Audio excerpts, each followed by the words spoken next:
Manifestation dans la capitale éthiopienne Addis Abeba ce lundi. Les manifestants dénoncent les violences intercommunautaires ayant fait 23 morts le week-end dernier.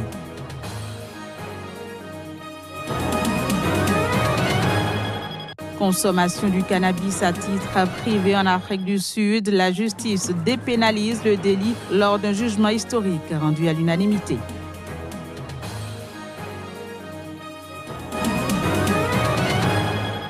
Affaire de financement libyen de la campagne présidentielle de Nicolas Sarkozy en 2007, Claude Guéant est mis en examen pour corruption passive.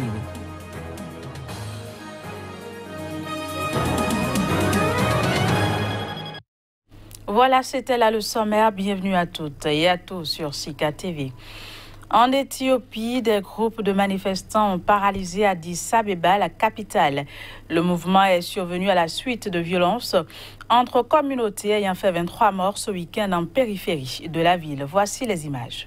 Routes bloquées, commerces fermés, la capitale éthiopienne était paralysée ce lundi par plusieurs groupes de manifestants. Brandissant des drapeaux protestataires et des branches d'arbres, les manifestants sont descendus dans les rues d'Addis Abeba pour protester contre des violences ayant fait 23 morts en région Oromo. Ils accusent des groupes de jeunes Oromo d'y avoir visé d'autres ethnies minoritaires provenant du sud de l'Éthiopie et qui se sont installés ces dernières années dans des zones autour de la capitale.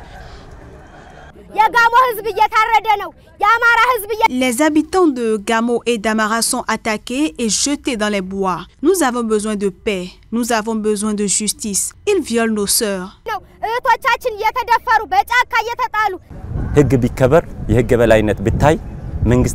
Le gouvernement dit qu'il faut se serrer les coudes, mais on nous éloigne les uns des autres parce qu'il n'y a pas d'état de droit.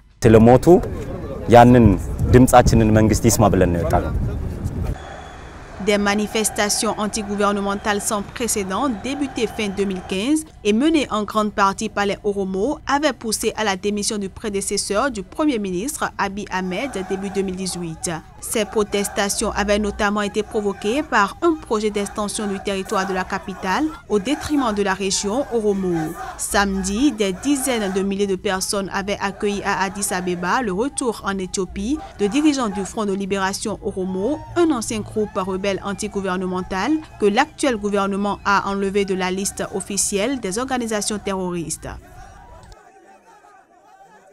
En Haïti, le nouveau Premier ministre a été officiellement investi dans ses fonctions ce lundi. C'était au cours d'une cérémonie au Palais national de Port-au-Prince. Les précisions, ce sera dans cet élément.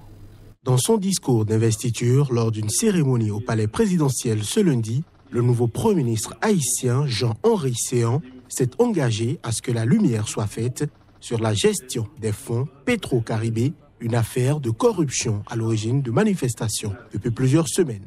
Depuis 12 ans, Haïti bénéficie d'un programme Petro-Caribé initié par l'ancien président vénézuélien Hugo Chavez qui permet à plusieurs pays d'Amérique latine et des Caraïbes d'acquérir des produits pétroliers à un coût avantageux et de payer leurs factures sur 25 ans à un taux d'intérêt de 1%. Notaire de 61 ans, Jean-Henri Séan a été nommé Premier ministre début août et il a fallu un mois pour constituer le nouveau cabinet ministériel.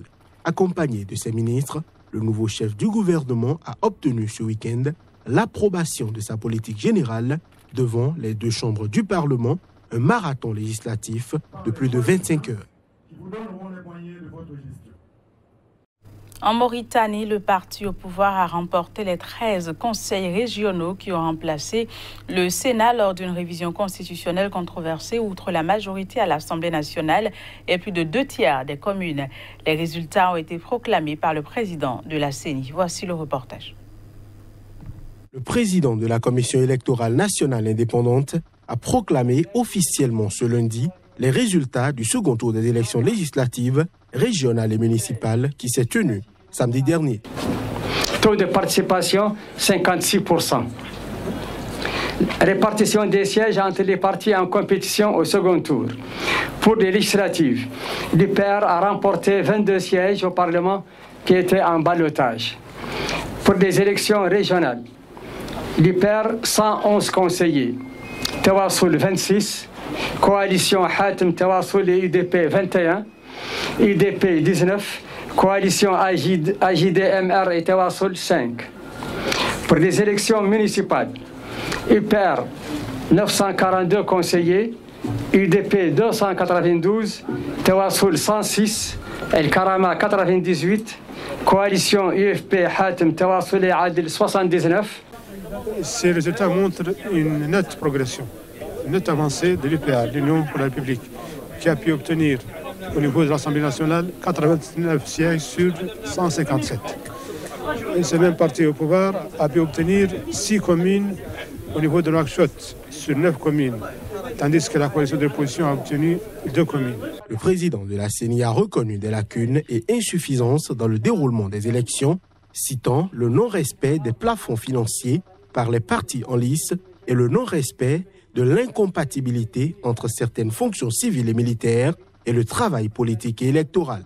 Mais il a cependant salué un vent de modernisme qui commence à souffler sur la scène politique nationale et l'émergence de choix politiques sur la base de critères rompant avec le conformisme de la société traditionnelle.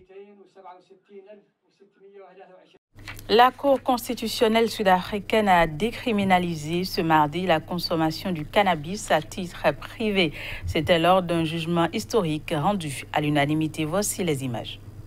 La consommation du cannabis à titre privé n'est plus passible de sanctions judiciaires en Afrique du Sud. La justice a décriminalisé le délit, estimant que la loi interdisant la consommation de marijuana à domicile par des adultes est anticonstitutionnelle et par conséquent nulle.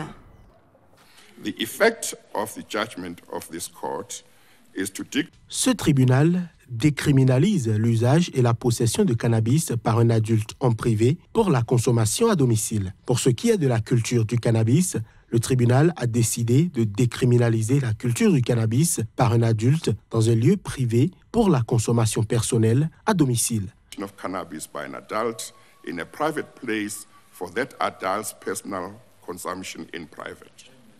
La Cour constitutionnelle a ordonné au Parlement sud-africain de rédiger dans les 2 ans à venir une nouvelle loi conforme à sa décision. Le jugement rendu a été salué par de nombreux partisans de la légalisation.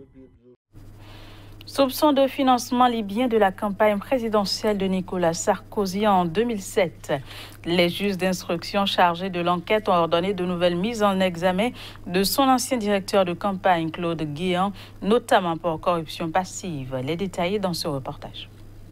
Nouveau rebondissement dans l'affaire de financement libyen présumé de la campagne présidentielle de Nicolas Sarkozy en 2007. Les juges d'instruction qui enquêtent sur des soupçons ont ordonné de nouvelles mises en examen de son ancien directeur de campagne, Claude Guéant. Déjà poursuivi dans ce dossier depuis 2015 pour blanchiment de fraude fiscale en bande organisée, Claude Guéant a fait objet le 11 septembre de nouvelles mises en examen, notamment pour corruption passive, recel de détournement de fonds publics et pour complicité de financement illégal de campagne électorale. Claude Guéant est désormais soupçonné d'avoir pris part à des discussions avec des collaborateurs de Kadhafi en vue d'organiser le financement par le régime libyen de la dite campagne et d'avoir réceptionné des fonds versés par ce régime dans le cadre d'un pacte de corruption passé avec Nicolas Sarkozy. Claude Guéant est également suspecté d'avoir organisé l'utilisation des fonds dans le cadre de ses activités de directeur de campagne. Jusqu'ici, celui qui fut secrétaire général de la présidence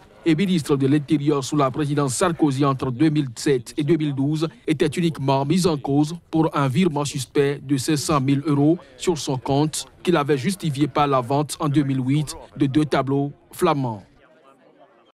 Le Premier ministre algérien Ahmed Ouyaya a assuré que l'Algérie accueillera tous ses ressortissants en situation irrégulière en Allemagne, et ce, quel que soit leur nombre. Il a fait cette déclaration à l'occasion d'une visite officielle de la chancelière allemande Angela Merkel. Reportage. La visite de la chancelière allemande à Alger est l'occasion pour les 2 pays d'échanger sur de nombreux sujets communs. Au nombre de ces sujets, la question des ressortissants algériens vivant illégalement en Allemagne. Rappelant qu'Alger et Berlin sont liés par un accord de réadmission depuis 1997, le Premier ministre algérien a assuré que l'Algérie est prête à accueillir tous ses ressortissants. Pour les gens qui sont en situation illégale, vous savez que l'Algérie, qui elle-même mène une action contre les migrants illégaux ne pouvait que s'entendre avec le gouvernement allemand sur ce sujet, d'autant que nous possédons un accord de réadmission qui date de 1997. Donc c'est aussi un sujet que nous gérons avec beaucoup de sérénité et beaucoup d'amitié. Je vous confirme que l'Algérie récupérera ses enfants, qu'il s'agit de 3 000 ou de 5 000, à un certain nombre de règles sur lesquelles nous sommes en parfait accord avec les autorités allemandes. L'Algérie livre elle-même une bataille contre les migrants illégaux. Le pays empêche annuellement 20 000 à 30 000 personnes d'entrer illégalement sur son territoire et de continuer leur chemin vers l'Europe. Au Nigeria, plus de 100 personnes sont mortes dans des inondations, et ce après les crues des 2 principaux fleuves du pays. Les détails. Après de graves inondations qui ont fait une centaine de morts, le Nigeria a déclaré l'état de catastrophe nationale dans 4 États, les Kogi, Delta, Anambra et Niger. 8 autres États ont été déplacés sur une liste de surveillance. Les fortes pluies saisonnières ont fait déborder les fleuves Niger et Benue, inondant des communautés, des fermes et bloquant des dizaines de milliers de personnes dans leurs maisons. Selon Sani Dati, de l'Agence nationale pour la gestion des urgences, tous ces États ont été les plus touchés par les inondations. Selon l'ANEMA, le niveau de l'eau continuait de monter ce lundi à Lokoja et a atteint 11,6 mètres, se rapprochant de celui d'une inondation dévastatrice similaire en 2012. Des centaines de personnes avaient alors péri et environ 2 millions d'autres s'étaient retrouvés sans abri dans 30 des 36 États du Nigeria. De nouvelles pluies étaient prévues ce mardi selon l'agence météorologique nigériane. Face à cette situation, le président Muhammadu Buhari a déclaré ce lundi avoir approuvé le déblocage de 3 milliards de naira, soit 8,3 millions de dollars, 7,1 millions d'euros pour acheter du matériel médical et de secours, du personnel et du matériel militaire ont été envoyés pour aider aux opérations de secours ainsi qu'à l'évacuation des habitants bloqués. Et pour finir, c'est la rentrée des classes à Freetown en Sierra Leone. Cette rentrée intervient après que le président Julius Maada Bio ait lancé en août dernier son programme d'éducation gratuite pour 1,5 million d'élèves du primaire et du secondaire, tenant ainsi l'une de ses principales promesses électorales. Quelques 2 millions d'élèves ont repris ce lundi le chemin de l'école en Sierra Leone. Dans la cour d'une école secondaire de la capitale Freetown, des dizaines d'enfants d'une douzaine d'années s'alignaient en rang en début de matinée. Les parents sont vraiment très heureux et je suis heureuse de cela parce que certains parents n'ont pas les moyens de payer les frais de scolarité. Il faut beaucoup de temps pour percevoir les frais de scolarité auprès d'eux, mais avec cette éducation gratuite, c'est très facile et les parents sont heureux et prêts à envoyer leurs enfants à l'école. Certains d'entre eux sont ici ce matin et ils sont heureux que leurs enfants viennent à l'école.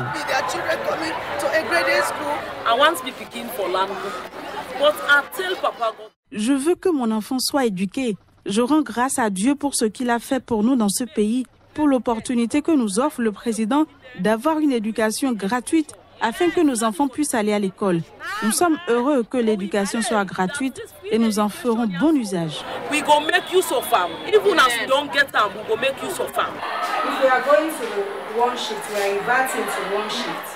Les cours se déroulent désormais entre 8h et 14h45. Alors on est invité à s'y rendre le matin. Il n'y a aucun moyen de prendre plus de la capacité de l'école. Nous essayons d'obtenir une partie pensionnat pour qu'au moins tous les élèves venant à l'école primaire et secondaire aient droit aux cours dans une atmosphère propice à l'apprentissage. Chacun aura un bureau et un fauteuil. Élu en avril, le président Julius Maada Bio a fait de la mise en œuvre d'un enseignement gratuit sa principale priorité. En août, il a annoncé que 3 mois de son salaire mensuel seraient versés en faveur de ce programme, prévoyant la prise en charge par l'État des frais de scolarité et de fourniture. Voilà, ce sera tout pour ce journal. Merci de nous avoir suivis. Au revoir.